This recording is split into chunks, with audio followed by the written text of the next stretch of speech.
নমস্কার সবাইকে, আমার চ্যানেলে সবাইকে স্বাগত। আজকে আমি একটা একদম শর্টকাট একটা ডিমের রেসিপি শেয়ার করব সবার সঙ্গে। তো বেসিক্যালি আমাদের রাতেবেলা বেশিরভাগ রুটি খাওয়া হয়, কিন্তু আজকে আটা শেষ হয়ে গেছে, তার জন্য আজকে ভাতই রান্না হচ্ছে। একদম শর্টকাটে ডিমের রান্না হবে আজকে। তো প্রথমে আমি 4টে ডিম নিয়েছি। ডিমগুলো আমি জলে দিয়ে দেবো সেদ্ধ হওয়ার জন্য। ডিমটা সেদ্ধ হতে দিয়ে দিয়েছি, একটু ঢেকে দেবো। নিজে হাতে ক্যামেরা করছি তো খুব প্রবলেম হচ্ছে। ডিমটা সেদ্ধ হোক। আর আমি এখানে নিয়ে রেখেছি, এদিকে ভাত বসিয়েছি, এদিকে একটা পেঁয়াজ কেটে রেখেছি, এখানে আলু, টমেটো, কাঁচা লঙ্কা সব একসঙ্গে দিয়ে রেখেছি। শর্টকাট বললাম না, তার জন্য লঙ্কাটা আমি গোটা দিয়ে রেখেছি, লঙ্কাটা পরে ভেঙে দেবো। ডিমটা সেদ্ধ হোক, তারপর রেসিপিটা সবার সঙ্গে শেয়ার করছি আমি। ডিমটা সেদ্ধ হতে আমি মশলাটা করে নেব। মশলা করতে আমি আদা, পেঁয়াজ, রসুন আর অল্প একটু জিরা, আমি জিরাটা হাতের মধ্যে নিয়ে নিয়েছি। তো অল্প মশলা তো, তাই আমি আর মিক্সিতে দিচ্ছি না, আমি এটা বেটেই নেব শিলনোড়াতে। তো দেখতে পাচ্ছ আমার মশলাটা রেডি হয়ে গেছে। তো আমি এখন ভাত করছি, তো হাঁড়িতে জল গরম হয়ে গেছে, আমি এখন চালটা ধুয়ে দিয়ে দিই। তো আমার হাঁড়িতে চাল দেওয়া হয়ে গেছে, ডিমটাও সেদ্ধ হয়ে গেছে। ডিমটা এবার আমি নামিয়ে ডিমটা ছাড়িয়ে নেব, তারপরে বাকি রেসিপিতে আসছি। তো আমার তেলটা গরম হয়ে গেছে, আমি এখন ডিমটা ভেজে নেব। আমি ডিমের গায়ে আমি নুন হলুদটা মাখাইনি, আমি নুনটা আর হলুদটা আমি তেলের মধ্যে দিয়ে দেবো।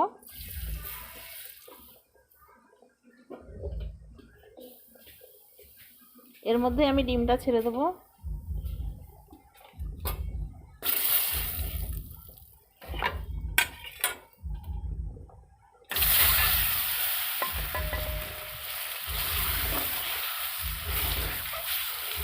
ডিমটা একটু ফাটা ছিল, যার জন্য সেদ্ধ করতে ভেঙে গেছিলো।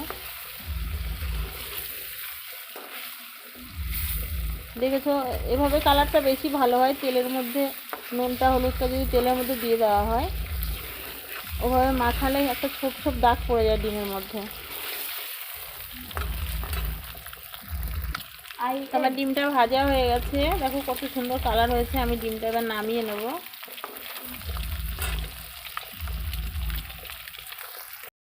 দেখতে পাচ্ছ আমি ডিমটা ভেজে নামিয়ে নিয়েছি, খুব সুন্দর কালার হয়েছে। তো আমি ওই তেলেই আমি এখন তরকারিটা বসাবো। আমি জিরেটা ফোড়ন দিলাম, জিরাটা একটু ভাজা হলেই ওর মধ্যে আমি পেঁয়াজ কুচি দেবো।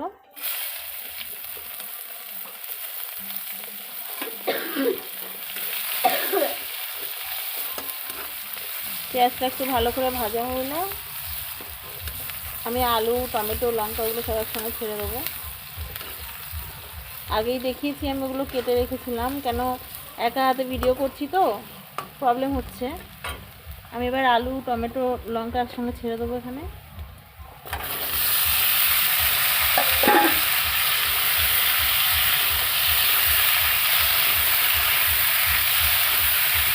আমার ভয়েসটা ঠিকভাবে আসছে কিনা আমি বুঝতে পারছি না। আমার বাড়ির পাশে পিকনিক হচ্ছে, খুব জোরে মাইকের সাউন্ড হচ্ছে।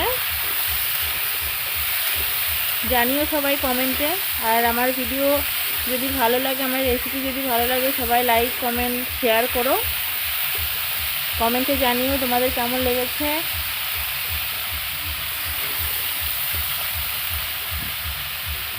আসলে সবাই লঙ্কা বেটে দেয়, কেউ চিড়ে দেয়, ঠিক আছে। তো আমি কাঁচা লঙ্কাটা গোটাই দিয়েছি এখানে।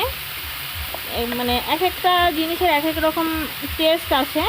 লঙ্কাটা গোটা দিয়েছি। আমি যখন তরকারি, যখন আমার জল দেওয়ার পরে যখন ফুটে আসবে, লঙ্কাটা সেদ্ধ হয়ে যাবে, তখন আমি লঙ্কাটাকে, আমি যে চামচ আছে তরকারির, হাতা বলে অনেকে, ওটা দিয়ে আমি লঙ্কাটাকে ডলে ভেঙে দেবো। তখন আমি লবণটা দিয়ে দেবো।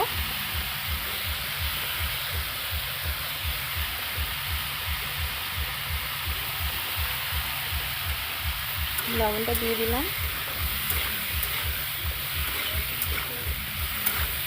আমি এখন একটুখানি তরকারি আমি একটু ঢেকে দেবো।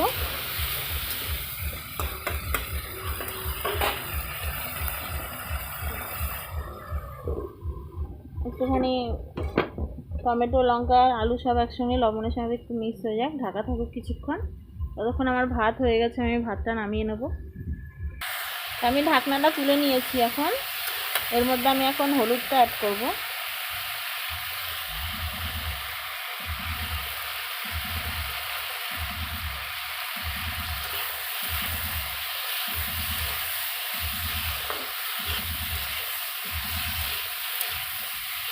দেখতে পাচ্ছ কালারটা কত সুন্দর এসে গেছে।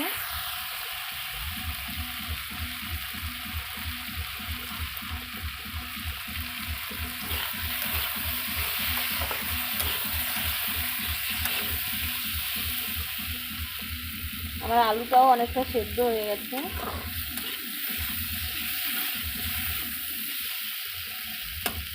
অনেকে বলে টমেটো সবজির সাথে একসঙ্গে দিলে সবজিটা নরম হয় না, বাট আমি তো বেশিরভাগ সময় টমেটোটা এভাবেই দিয়ে দিই, তো আমার তো সবজি বেশ সুন্দর নরম হয়ে যায়।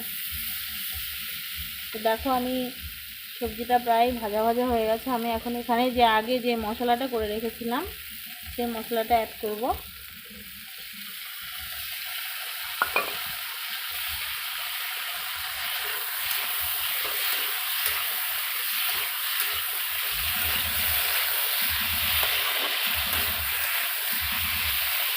কালারটা খুব সুন্দর এসে গেছে, খুব সুন্দর সেন্ট বেরোচ্ছে।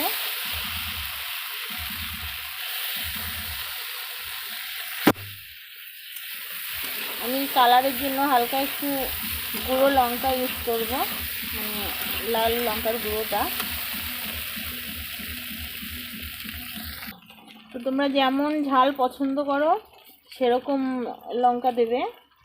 আমি তো আগেই কাঁচা লঙ্কা দিয়ে রেখেছি, ওটা এখনও মিক্স করিনি, আমি শেষের দিকে লঙ্কাটা মিক্স করবো। এখন হালকা করে কালারের জন্য একটু লঙ্কার গুঁড়ো অ্যাড করলাম। তো আমি বাটিতে একটু মশলা লেগেছিলো, আমি ওটাকে ধুয়ে একটু জল অ্যাড করে দেবো, নাহলে লঙ্কার গুঁড়োর জন্য সবজিটা পুড়ে যাবে।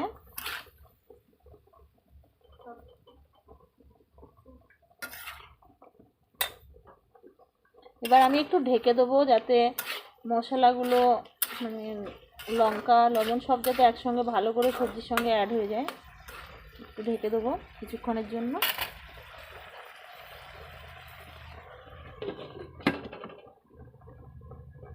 একটু ঢাকা থাকুক। আমি এবার ঢাকনাটা তুলে নেব। দেখো সবজিটা কত সুন্দর কালারটা হয়েছে।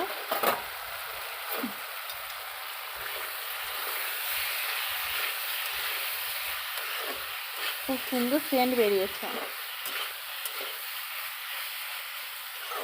আমি আরও একটু ভালো করে কষা করে নেব।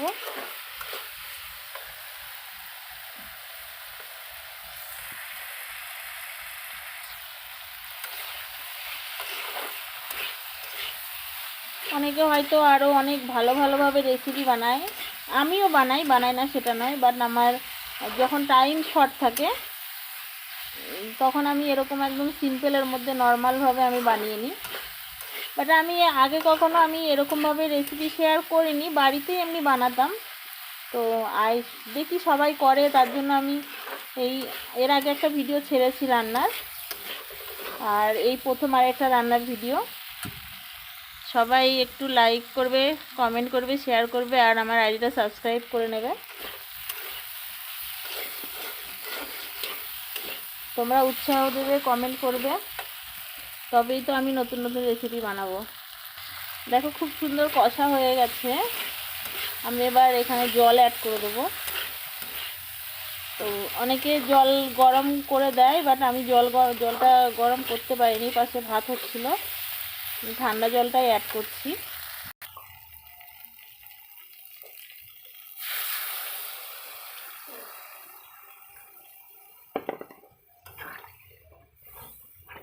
আর একটু জল দিতে হবে।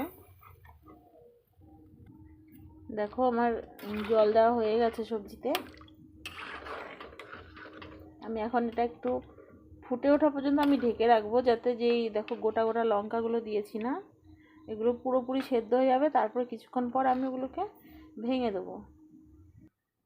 তো বন্ধুরা দেখতে পাচ্ছ তরকারিটা খুব সুন্দর ফুটছে, টকবক করে ফুটছে।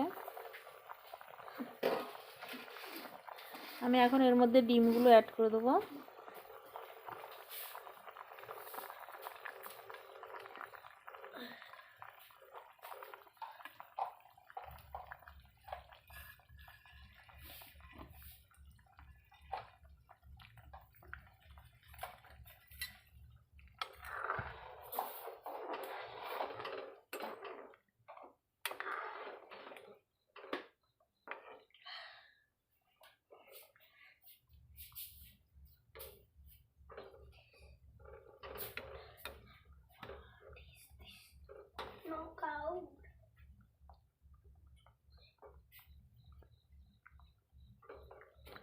দেখতে পাচ্ছ লঙ্কাগুলো একদম সেদ্ধ হয়ে গেছে।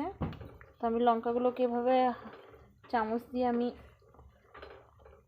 এভাবে কড়ার পাশে নিয়ে আমি ভেঙে দেবো। লঙ্কাগুলো তরকারির সঙ্গে মিশে যাবে। আর খোসাটা পরে খাওয়ার সময় বা তুমি এমনিতেই হাত দিয়ে ফেলে দিতে পারো।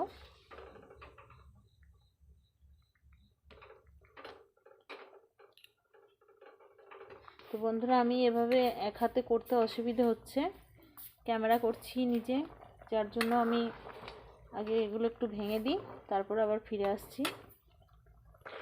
দেখো আমি সব লঙ্কাগুলো আমি টলে দিয়েছি। এখন একটাও লঙ্কা আর দেখা যাচ্ছে না। এখনও সবজিটা হতে একটু টাইম লাগবে, এখনও অনেকটা ঝোল রয়ে গেছে। আর লাস্টে একটু গরম মশলা বাটা আর একটু ধনেপাতা অ্যাড করে দেবো। তো বন্ধুরা, সবাই দেখি ভিউ পাওয়ার জন্য বা লাইক কমেন্ট বেশি হওয়ার জন্য ভিডিও অনেক রকম এডিটিং করে, বাট আমি কোনো এডিট কিছু করি নাই। আমি জাস্ট নর্মাল এভাবেই আমি ভিডিওটা করেছি। যদি তোমাদের পছন্দ হয় অবশ্যই আমার আইডিটা সাবস্ক্রাইব করবে আর লাইক কমেন্ট শেয়ার করে যাবে। তো বন্ধুরা দেখো আমার তরকারিটা আবার হয়ে এসছে, ডিমগুলো ভেসে উঠেছে, ঝোলটা অনেকটা টেনে গেছে। এবার কি করব, একটু আর কয়েকটা আলু একটু ভেঙে দেবো যাতে একটু ঝোলটা গামাখা হয়, গায়ে গায়ে হয় ঝোলটা। তারপরে মশলাটা অ্যাড করব। তো বন্ধুরা আমার তরকারিটা রেডি হয়ে গেছে। আর সরি বন্ধুরা, আমি ধনেপাতার কথা বলেছিলাম, বাট আমার ধনেপাতা শেষ হয়ে গেছিলো, আমার নিজেরও খেয়াল ছিল না। আর গরম মশলাটা আমি দিয়ে ফেলেছি, মাঝখানে কারেন্ট চলে গেছিলো বলে আমি দেখাতে পারিনি। ঠিক আছে, তো আমার এটা রেডি হয়ে গেছে, আমি এবার নামিয়ে নেব। দেখো আমি তরকারিটা নামিয়ে নিয়েছি, কত সুন্দর কালার এসছে। আর আমি হালকা একটু রসাটা রেখেছি, কেন ভাতের সঙ্গে খাবে তো একটু লাগবে। তো বন্ধুরা সবাই চলে আসো রাতের ডিনার করতে। একদম সহজ রেসিপি, যা তোমরাও ট্রাই করে দেখতে পারো। আর যদি ভালো লাগে অবশ্যই আমাকে কমেন্ট করে জানিও। বাই, গুড নাইট সবাইকে।